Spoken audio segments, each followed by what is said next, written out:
Chers frères et sœurs, c'est toujours le même plaisir de vous retrouver et donc de partager avec vous la parole de Dieu. Alors, ce matin, je vais terminer, j'entends bien terminer, même si ce sera peut-être un petit peu long, la série que j'avais commencée sur le Père, c'est-à-dire l'emploi du mot Père dans l'évangile de Jean. Je rappelle pour ceux qui ne m'avaient pas suivi depuis le début, l'origine de cette méditation. J'avais été frappé dans mes lectures par le fait que lors de son entretien dans Jean chapitre 4 avec la Samaritaine, le Seigneur Jésus emploie pour cette personne qui n'est pas juive, qui est demi-païenne, on va dire, le mot Père. Et de là est partie ma réflexion, une recherche étonnante que dans Jean, presque tout le temps, est employé pour parler de Dieu le mot le Père ou Père, etc. Jean n'emploie que très peu, 2-3 fois peut-être, le mot Dieu. Alors je me suis mis à chercher, j'ai classé les passages et j'en suis arrivé au plan que je vous ai proposé tout au long de ces prédications du dimanche, en 3 parties. La première, c'était pour montrer que dans Jean, nous avons une révélation extraordinaire du Fils de Dieu le Père. Bon, je ne vais pas vous rappeler les détails de tout cela, je le ferai en conclusion brièvement. Dans une deuxième partie, nous avons commencé à considérer les relations des croyants, c'est-à-dire vous et moi, si nous sommes sauvés, si vous êtes sauvés, avec le Père, par le Fils éternel. Et dans cette partie, nous avons vu déjà un premier point. Le Seigneur Jésus est le seul qui révèle la nature et le caractère de Dieu. Nous avons entamé une seconde partie qui portait sur l'union avec le Père par et en Jésus-Christ. Voilà, ça fait beaucoup de choses. Dans cette seconde partie, j'avais commencé un premier point en soulignant tous les passages qui disent que les croyants, vous et moi, si vous croyez, nous sommes donnés au Fils par le Père. Il s'agit d'une élection éternelle qui est irrévocable. Quand vous êtes sauvés, c'est pour toujours, entièrement par grâce. Ça ne dépend pas de vous et de votre fidélité, qui est comme la mienne, un peu incertaine. Et enfin, nous avons vu dans cette première section que le Fils est le seul pôle d'attraction des croyants. C'est lui qui nous intéresse, rien d'autre. Ce n'est pas une religion, si vous voulez. C'est une relation avec le Fils de Dieu. Et nous abordons donc maintenant la seconde section de ce grand B du grand 2, qui parle du Saint-Esprit. En effet, et ça me vient maintenant, là, j'étais assis là-bas, je pensais à cela, Jean est celui qui nous dévoile le plus qui est et que fait le Saint-Esprit. Jamais vous ne trouverez autant de choses sur le Saint-Esprit dans les autres évangiles. Alors, j'intitule ce point « Le Saint-Esprit nous a été donné du Père pour nous unir à Dieu ». Alors, je commence par Jean.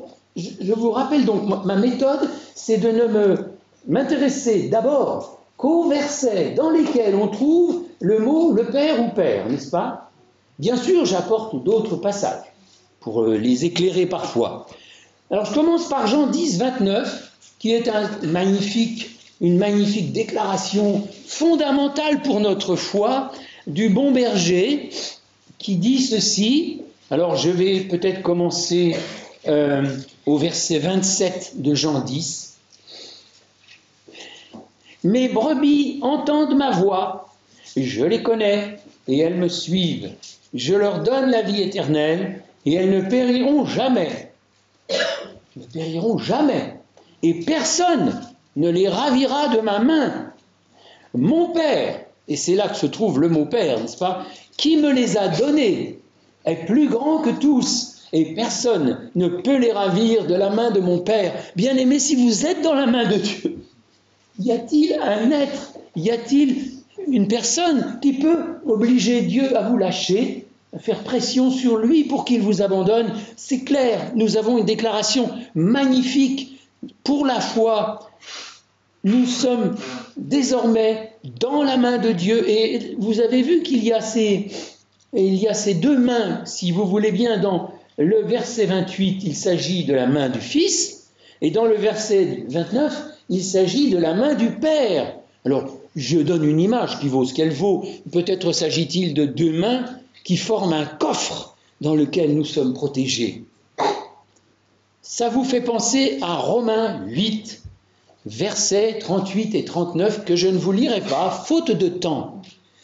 Mais Paul dit, j'ai l'assurance que, et il énumère toute une série de choses, de créatures, de facteurs, de circonstances, et il termine cette énumération en disant, rien ne pourra nous séparer de l'amour de Dieu manifesté en Jésus-Christ.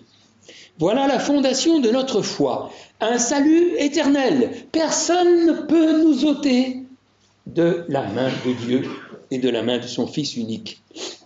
Alors maintenant, nous abordons la question du Saint-Esprit.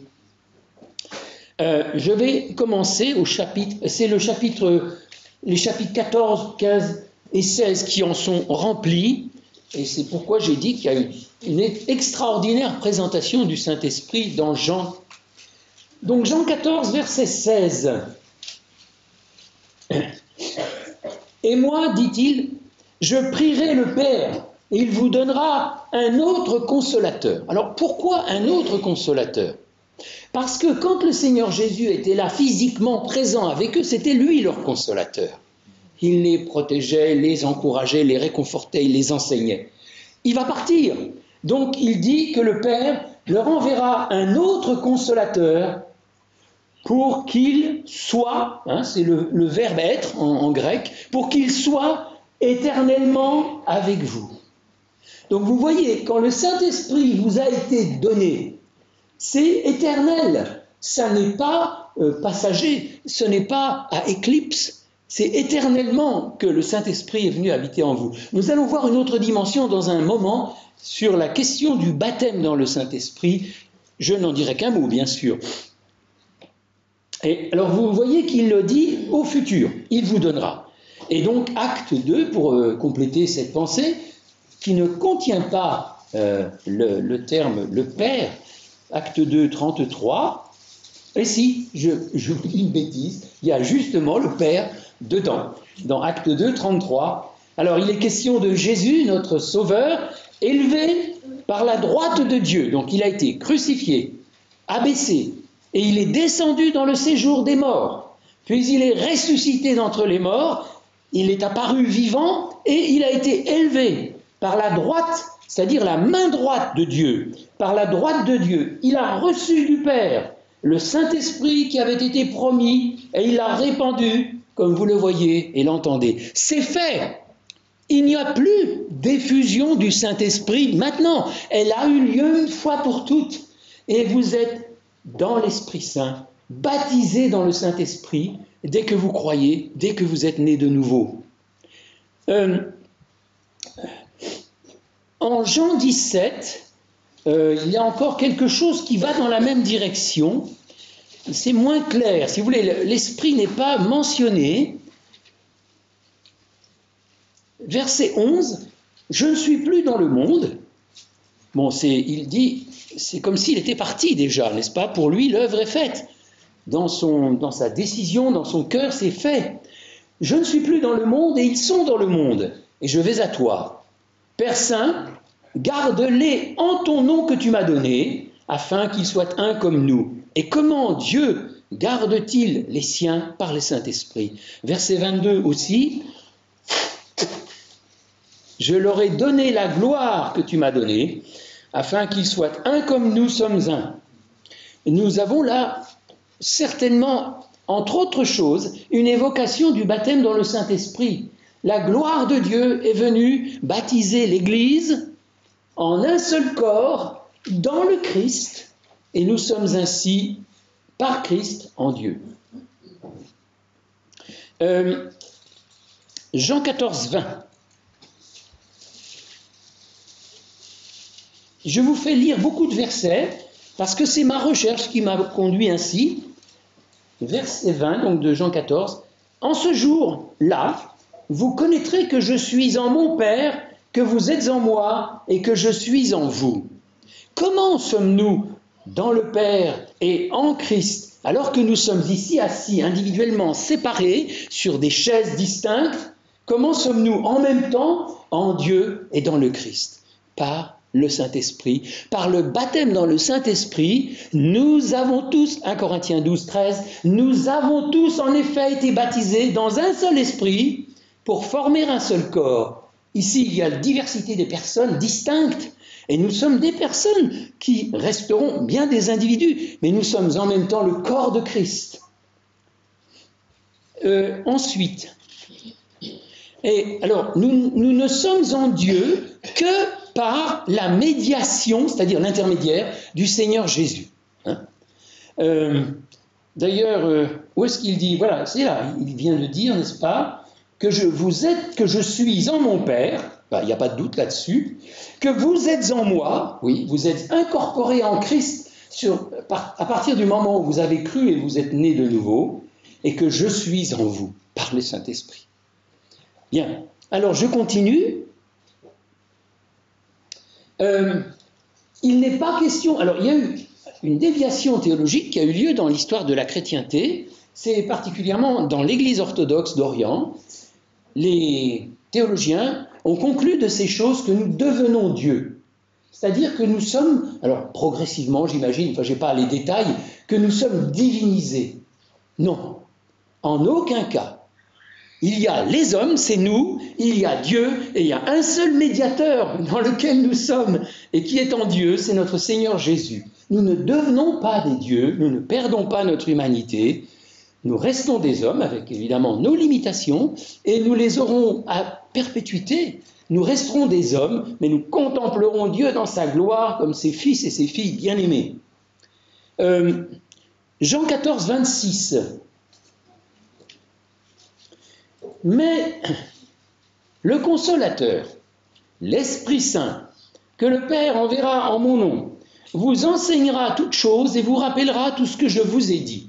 Alors, j'ai l'impression, sans exclure une compréhension plus large, j'ai l'impression que ce verset est particulièrement destiné aux apôtres. Pourquoi? Parce que c'est eux qui ont reçu le dépôt des paroles du Christ. Pouvaient-ils s'en souvenir? Ils risquaient de perdre beaucoup, leur mémoire n'étant pas forcément fidèle. Et c'est eux qui ont eu la mission de consigner par écrit les paroles de la vie éternelle. L'évangile écrit de notre Seigneur Jésus. Voilà pourquoi le Seigneur Jésus garantit que le Saint-Esprit s'en occupera. Il leur rappellera exactement les paroles qu'ils ont entendues. Il les illuminera. Et c'est ainsi, par exemple, que l'apôtre Paul développera l'enseignement des évangiles dans les épîtres. Comment? Imagination d'un homme doué, une cervelle qui fonctionnait bien? Non, par l'action de l'Esprit Saint.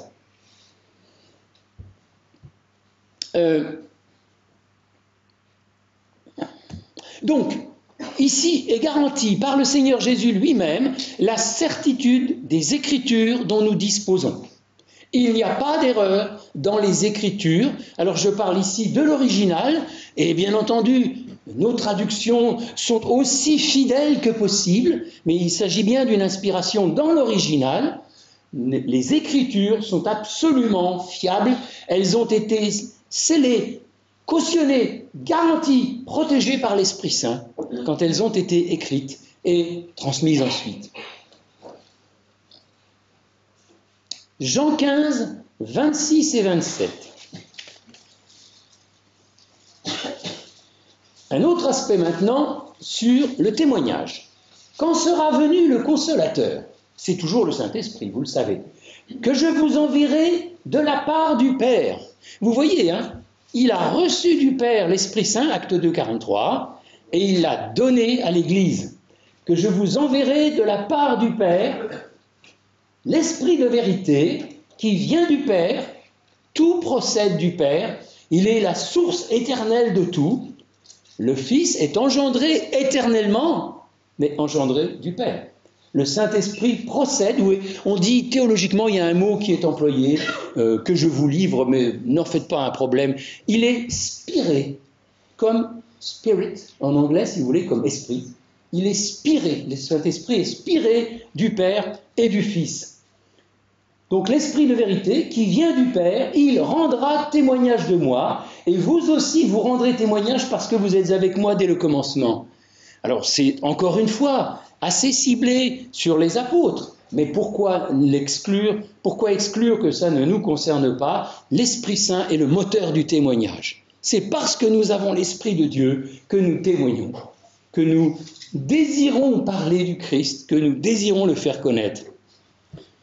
Et notez que le témoignage porte non pas sur vous, même si vous avez des belles choses à raconter de la part du Seigneur. Alors, je ne vous dis pas qu'il ne faut pas le faire, raconter les merveilles que Dieu a faites dans votre vie.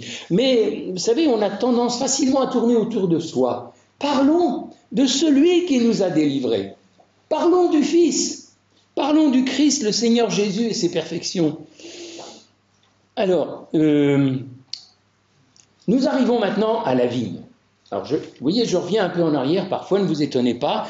Nous arrivons à la vigne du chapitre 15, verset 1 à 8. Je suis le vrai cep, et mon Père est le vigneron. Tout sarment qui est en moi et qui ne porte pas de fruit, il le retranche, et tout sarment qui porte du fruit, il l'émonde, afin qu'il porte encore plus de fruits. Déjà vous êtes purs à cause de la parole que je vous annonçais.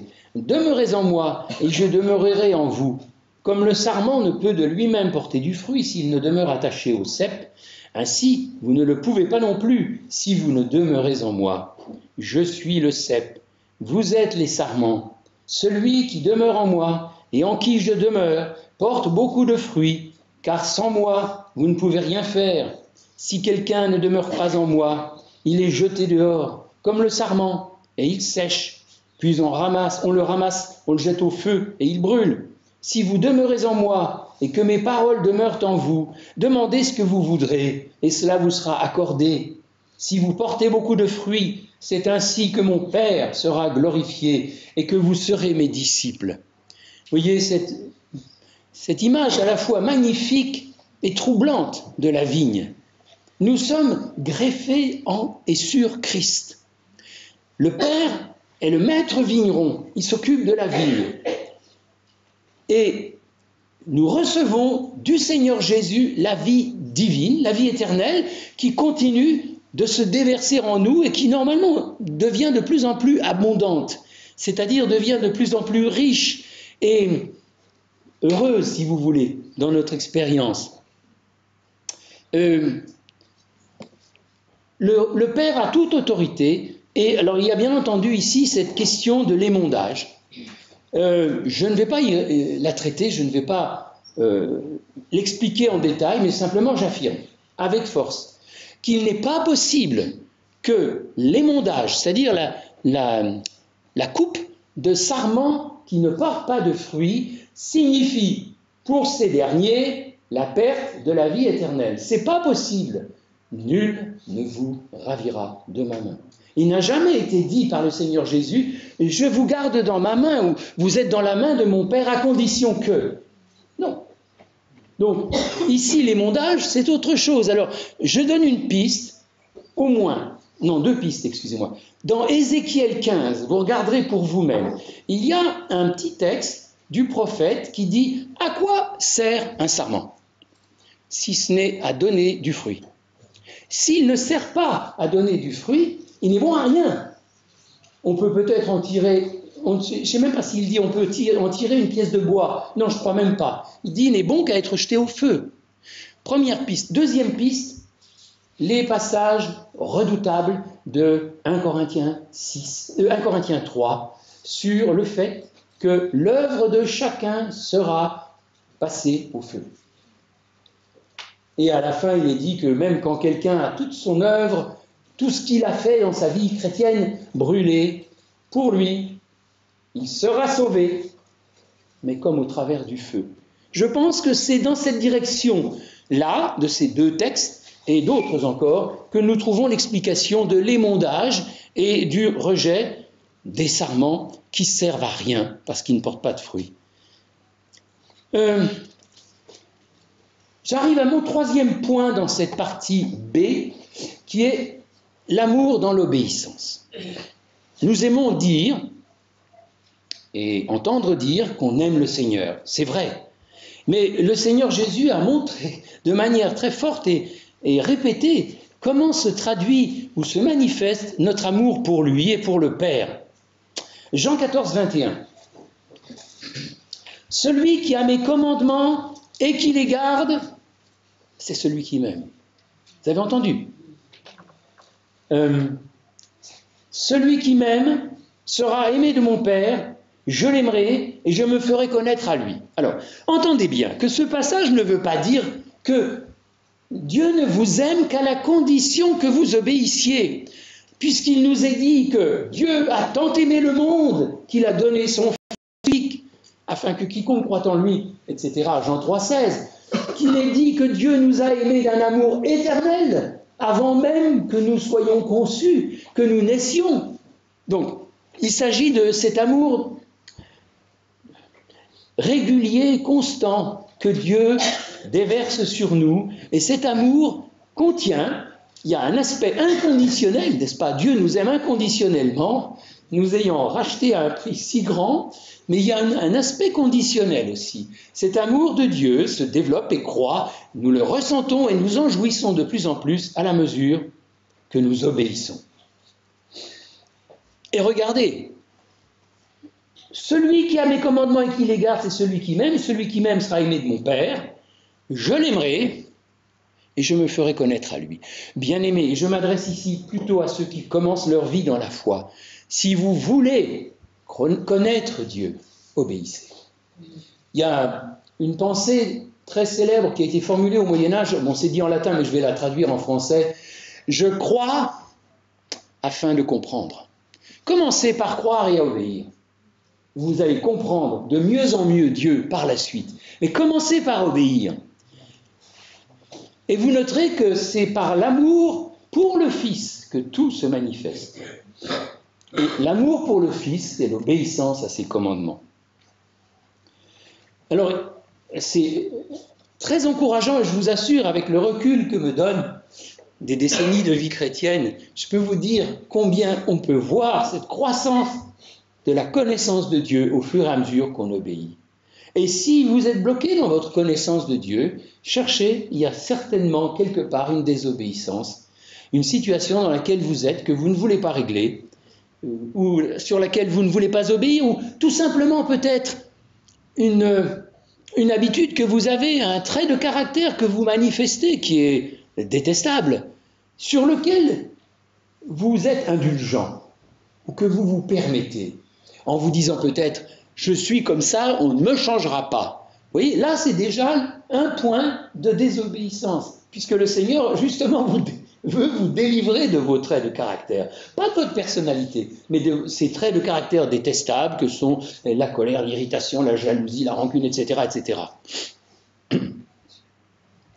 Jean 14, 23, si quelqu'un m'aime, il renforce. Si quelqu'un m'aime, alors tu dis que tu aimes le Seigneur, eh bien il gardera ma parole. Mon Père l'aimera, nous viendrons à lui et nous ferons notre demeure chez lui. Je suis sûr qu'il y a là une allusion à Apocalypse 3, 20, ce verset, voici, parce que c'est dans les lettres aux églises que ce verset dont je vous parle est cité, c'est-à-dire des lettres aux chrétiens. Voici, je me tiens à la porte et je frappe. Si quelqu'un entend ma voix, qu'il ouvre la porte, j'entrerai chez lui et je souperai avec lui et le Père avec aussi.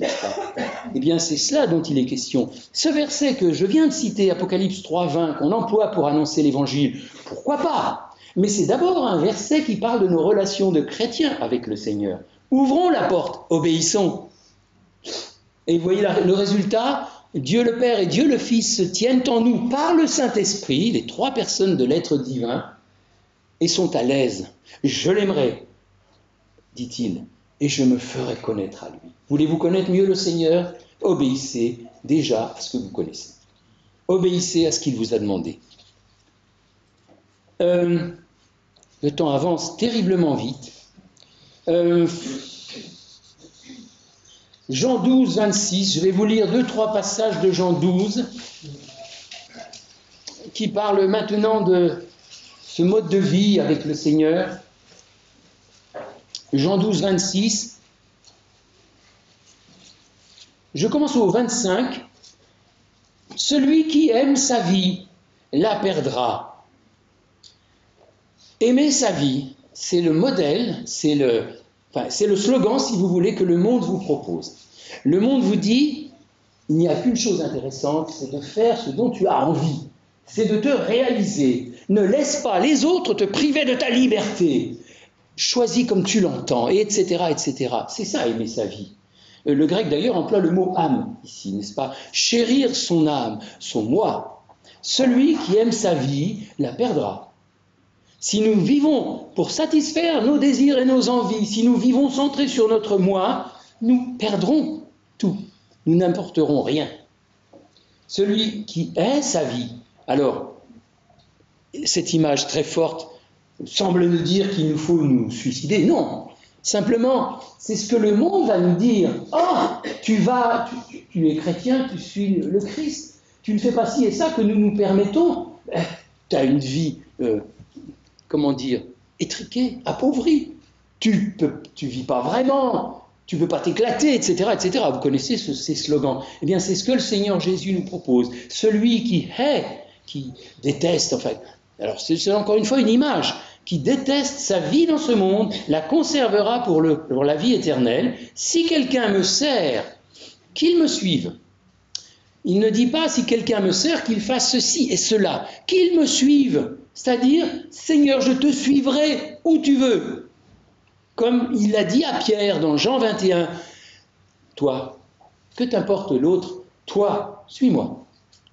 Si quelqu'un me sert, qu'il me suive. Et là où je suis, vous voyez, il y a 2 temps. Là où je suis, là aussi sera mon serviteur. Si quelqu'un me sert, le Père l'honorera. L'honneur et la gloire sont pour plus tard. Nous pouvons très bien n'en avoir aucun sur cette terre.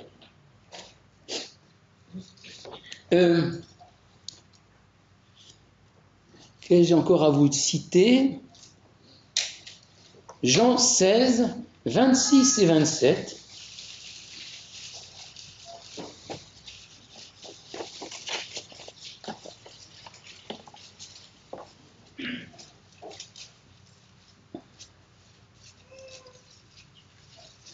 En ce jour, donc quand le Saint-Esprit aura été donné. En ce jour, vous demanderez en mon nom, et je ne vous dis pas que je prierai le Père pour vous, car le Père lui-même vous aime, parce que vous m'avez aimé. Et donc, s'il dit cela, c'est que nous avons, ou nous sommes en train de suivre ses commandements, parce que vous m'avez aimé, et que vous avez cru que je suis sorti de Dieu. Voilà, je m'arrête ici. Le Père nous aime parce que nous croyons au Seigneur Jésus, parce que nous l'aimons et parce que nous le lui prouvons en obéissant à ses commandements. La maison du Père, Jean 14, verset 2.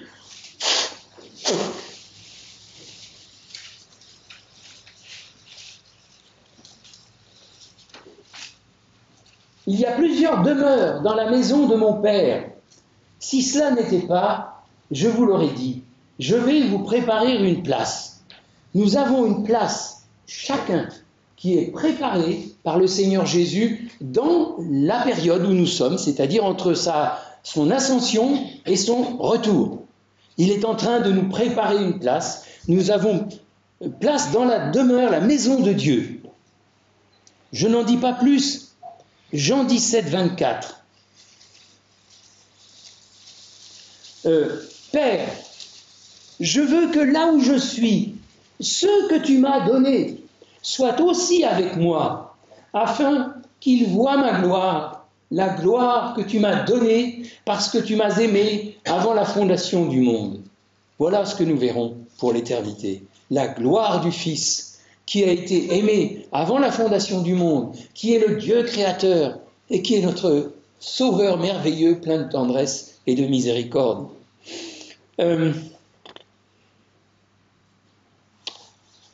Jean 20, 21, Jésus leur dit de nouveau, « La paix soit avec vous, comme le Père, remarquez cela, comme le Père m'a envoyé. » Vous notez la grandeur, la solennité de l'envoi du Fils par le Père. Comme le Père m'a envoyé, moi aussi je vous envoie.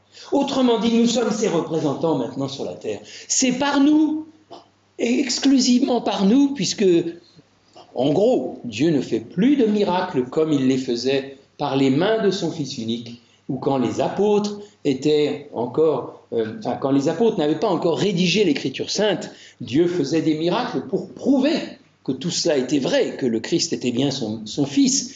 Et maintenant, il ne le fait plus, hormis quelques occasions, mais c'est par lui que nous présentons le Christ au monde. Alors maintenant, il y a encore un point terrible, qui est l'unité entre les croyants. C'est mon grand C de ce point.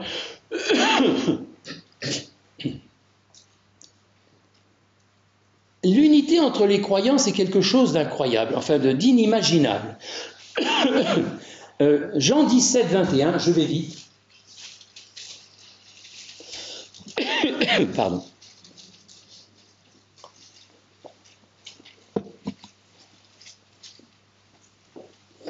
Le vœu suprême, le souhait suprême du Seigneur Jésus, c'est afin que tous ses disciples, tous ceux qui croient en son nom, afin que tous soient un, comme toi, Père, tu es en moi, et comme je suis en toi, afin qu'eux aussi soient un en nous, pour que le monde croie que tu m'as envoyé. Encore une fois, ici, il est question du ministère du Saint-Esprit. Comment voulez-vous que cette réalité se vive ? Nous sommes distincts, différents, nous avons nos vies, nous avons nos activités, etc. Et nous devons être un en Christ. Ce n'est que par l'action du Saint-Esprit.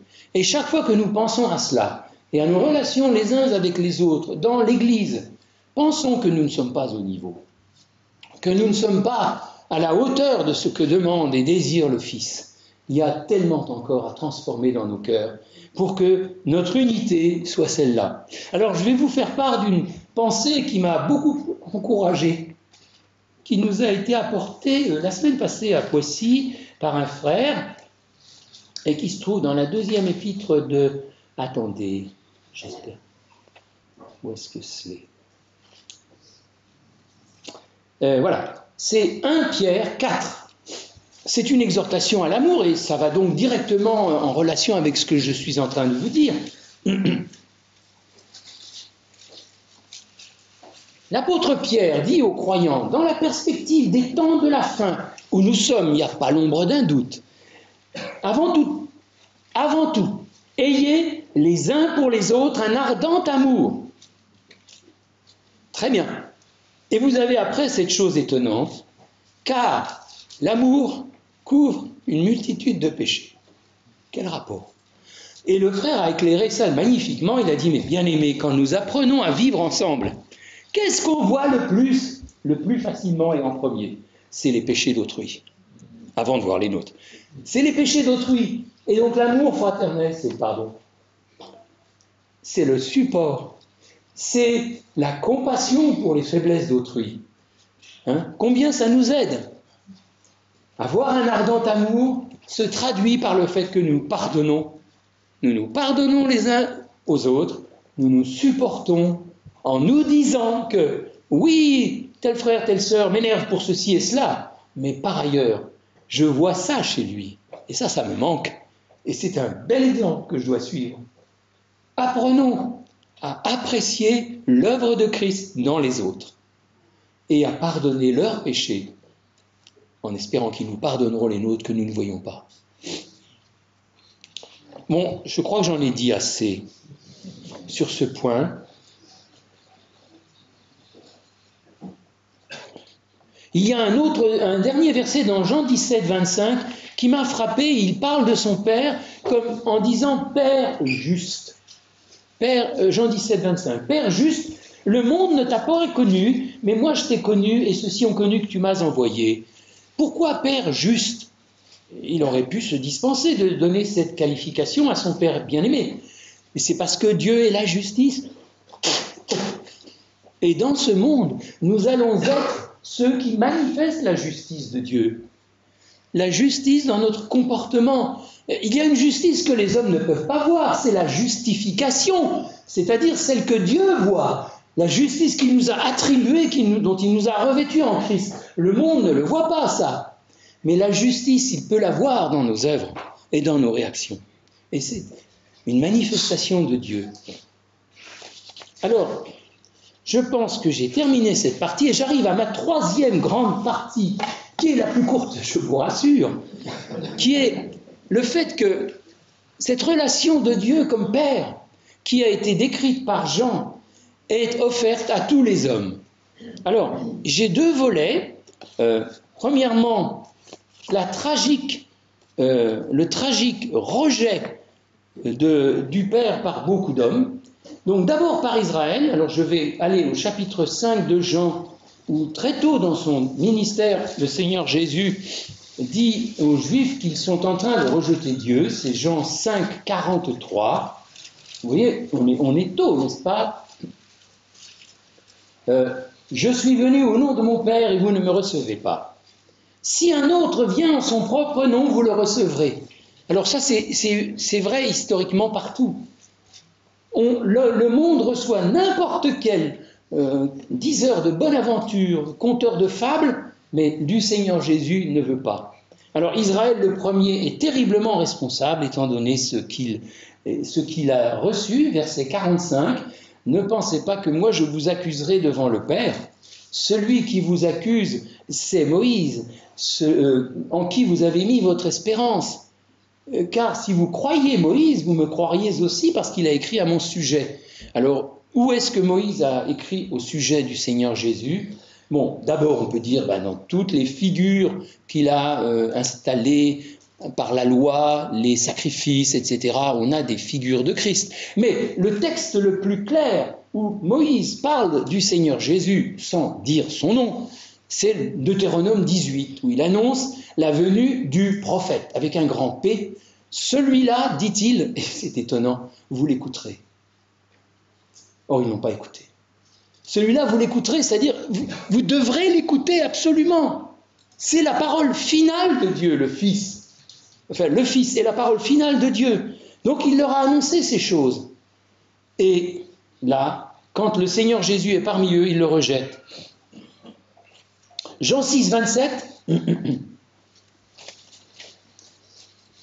il leur dit ceci, c'est juste après la multiplication des pains, travaillez non pour la nourriture qui périt, ce qu'il recherchait, parce qu'il courait après lui, pour qu'il continue à multiplier les pains, pour qu'il mange gratuitement.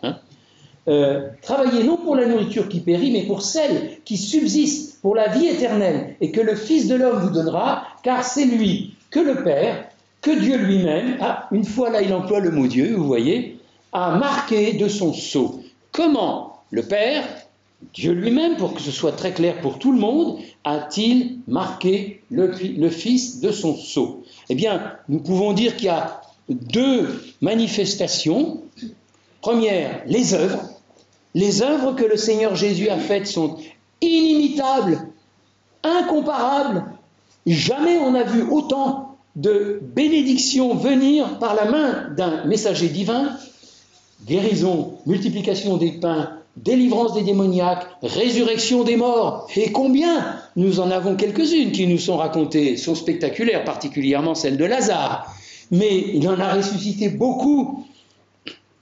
Et puis il y avait aussi ce sceau, c'était le caractère moral du Christ. Et ça, pour l'apprécier, il fallait le suivre. Il fallait s'approcher de lui, passer du temps avec lui. Ce que quelques-uns faisaient, mais pas tous, loin de là. Jean 6, 45.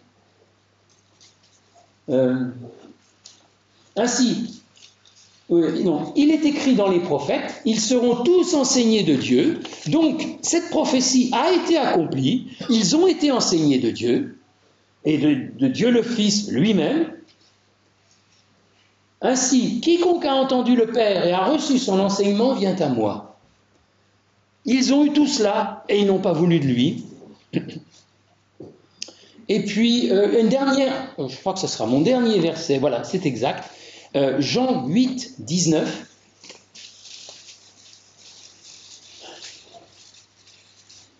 Ils lui dirent donc, il le questionne, où est ton Père?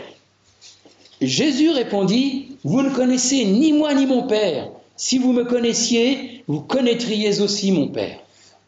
Le Seigneur Jésus refuse de répondre. Pourquoi? Parce que cette question, en réalité, est une accusation.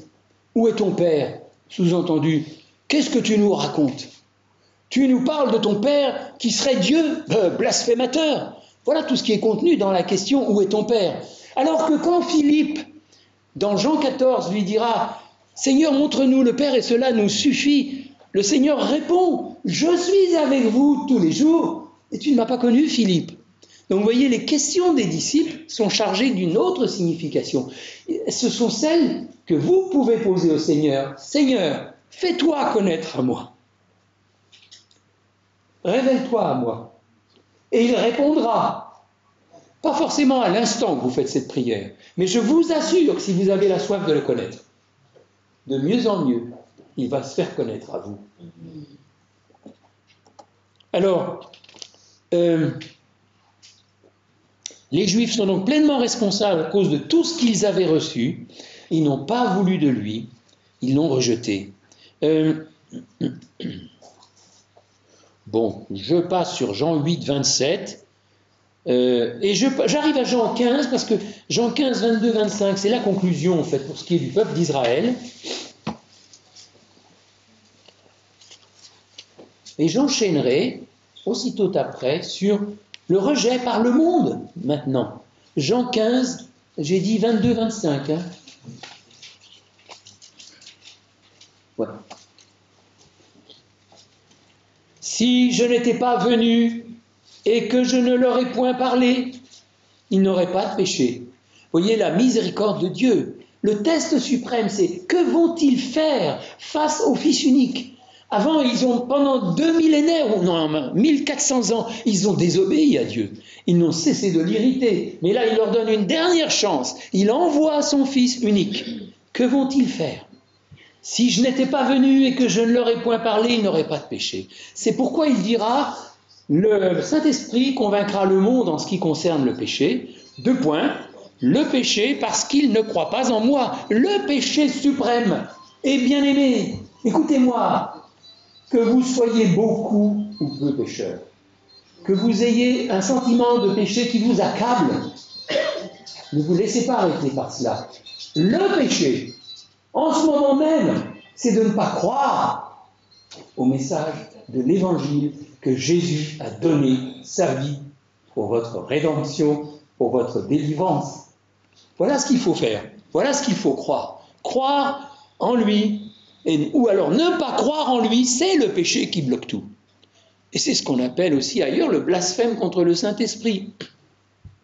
Donc, Jean 15, 22, 25, si je n'étais pas venu et que je ne leur ai point parlé, ils n'auraient pas de péché, mais maintenant ils n'ont aucune excuse pour leur péché. Celui qui me hait aussi mon Père. Parce que les Juifs disaient, nous aimons Dieu, mais nous n'aimons pas ce personnage, l'imposteur, Jésus de Nazareth, le faux prophète, etc., etc. Celui qui me hait aussi mon Père. Et il ajoute, si je n'avais pas fait parmi eux les œuvres que nul autre n'a faites, ils n'auraient pas de péché. Bon, je ne vais pas reprendre cela, je vous l'ai dit, ils ont eu toutes les preuves nécessaires. Et alors maintenant, le monde entier va rejeter malheureusement notre Seigneur Jésus et son message de grâce. Jean 16, c'est le seul verset que je vais vous lire, qui contient le mot Père. Je vous rappelle, c'est toujours ma clé de lecture. Je cherche tous les versets où il est question du Père dans Jean. Jean 16, 2 à 4.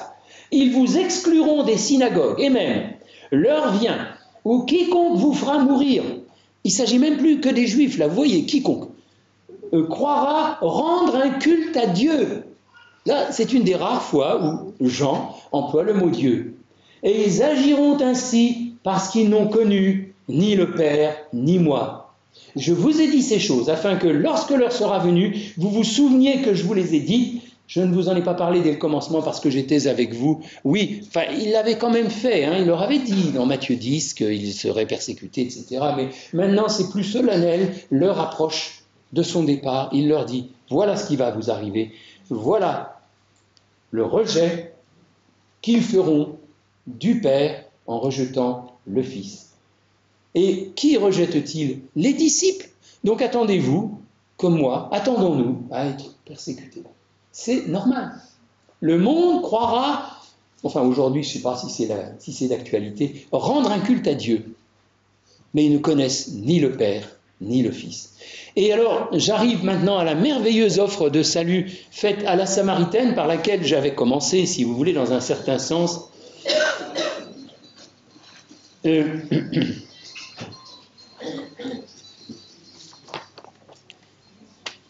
Là, quand il rencontre la Samaritaine, le Seigneur Jésus, dans Jean 4, commence par lui dire, verset 10, « Si tu connaissais le don de Dieu, et qui est celui qui te dit, donne-moi à boire, tu lui aurais toi-même demandé à boire, et il t'aurait donné de l'eau vive. » Et ensuite, il va parler du Père.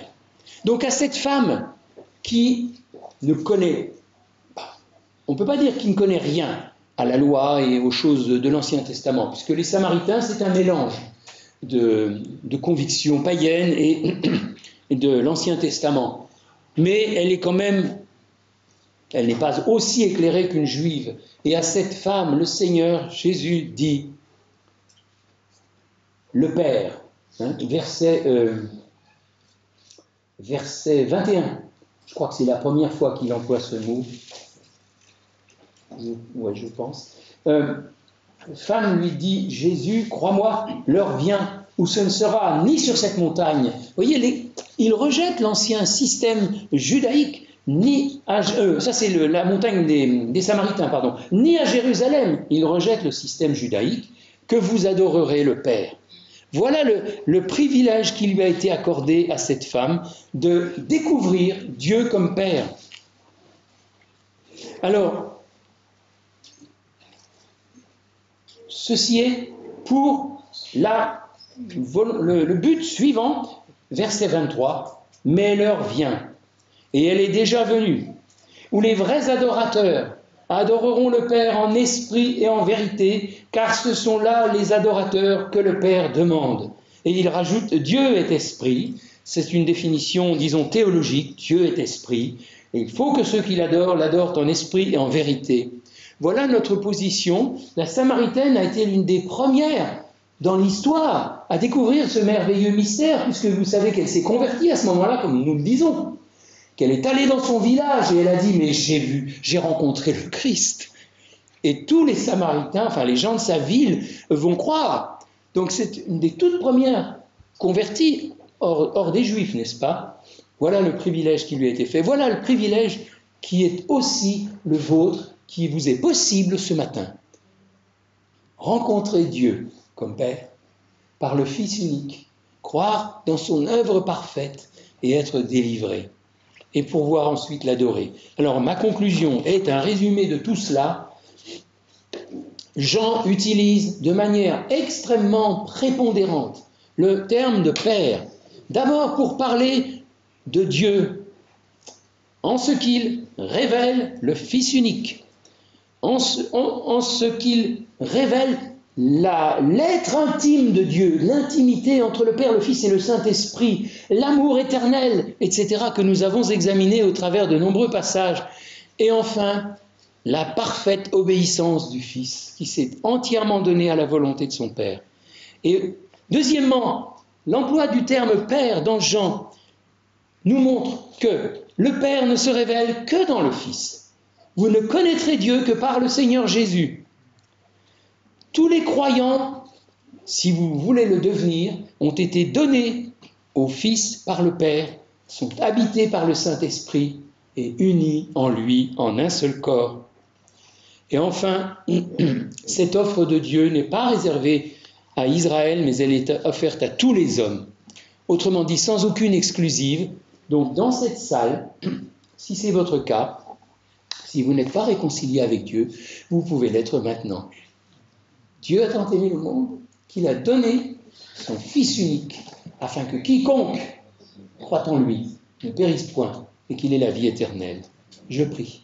Seigneur Dieu, quoique nous n'ayons fait qu'effleurer les choses et parcourir trop vite, malheureusement, dans l'évangile de Jean, cette merveilleuse révélation que tu as donnée de toi-même sous le nom de Père par l'apôtre Jean, nous sommes étonnés et émerveillés et nous t'adorons.